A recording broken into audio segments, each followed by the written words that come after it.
author's reminder of what is printed in small letters on the copyright page. This book is a work of fiction. I made it up. Neither novels nor their readers benefit from attempts to divine whether any facts hide inside of a story. Such efforts attack the very idea that made-up stories can matter, which is sort of the foundational idea of human consciousness. I appreciate your cooperation in this matter. So, got it? Alright.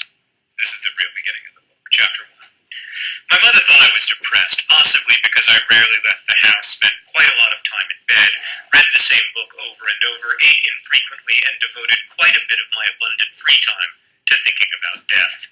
Whenever you read a cancer booklet or website or whatever, they always list depression among the side effects of cancer, but in fact depression is not a side effect of cancer. Depression is a side effect of dying. Cancer is also a side effect of dying. Almost everything is, actually. But my mom believed I required treatment, so she took me to see my regular Dr. Jim, who agreed that I was veritably swimming in a paralyzing and totally clinical depression, and that I mustn't fear the world, and that therefore my meds should be adjusted, and also I should attend a weekly support group. Sorry, I had to readjust the... Hold on. John seems totally grumpy in these live shows. Well, now I'm grumpy. Blah, blah, blah, blah, blah, blah, blah. I'm just tired, not grumpy. I love you guys. I just want you to send stuff to Hank. But yeah, I do always seem grumpy in these live shows. I don't know why. Sorry. Alright. Let's go back to the book. Yeah, the mom said, so she took me to see my regular Dr. Jim, who agreed that I was veritably swimming in a paralyzing and totally clinical depression, and that I must not fear the world, and that therefore my meds should be adjusted, and also I should attend a weekly support group. This support group featured a rotating cast of characters in various states of tumor-driven unwellness. Why did the cast rotate? A side effect of dying. The support group, of course, was depressing as hell. It met every Wednesday in the basement of a stone-walled Episcopal church shaped like a cross. We all sat in a circle right in the middle of that cross where the two boards would have met, right where the heart of Jesus would have been. I noticed this because Patrick, the support group leader and only person in the room over 18, talked about the heart of Jesus every freaking meeting.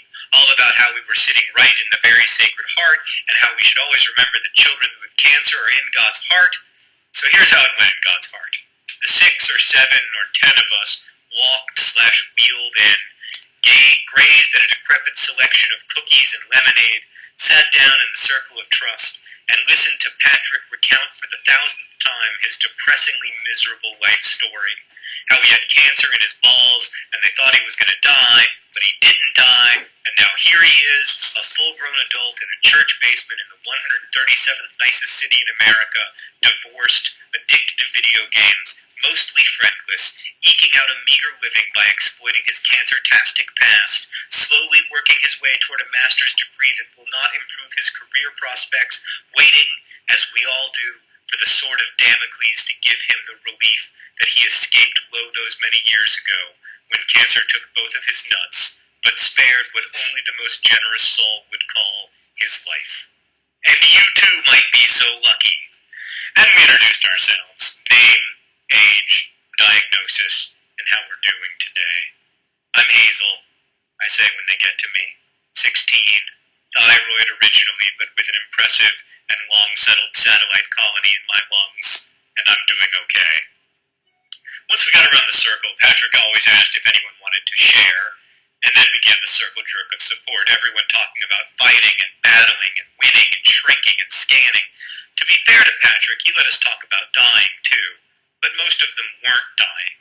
Most of us would live into adulthood, as Patrick had, which meant there was quite a lot of competitiveness about it, too, with everybody wanting to not beat not only cancer itself, but also the other people in the room. Like, I realize this is irrational, but when they tell you that you have, like, a 20% chance of living for 5 years, your middle school mathematics kick in, and you figure that's 1 in 5, and then you look around and think, which of these 4 bastards do I have to... Oh, wait, I misquoted myself. You look around and think, I gotta outlast 4 of these bastards. The only redeeming facet of support group was this kid named Isaac, a long-faced, skinny guy with straight, oily blonde hair swept over one eye. His eyes were the problem. He had some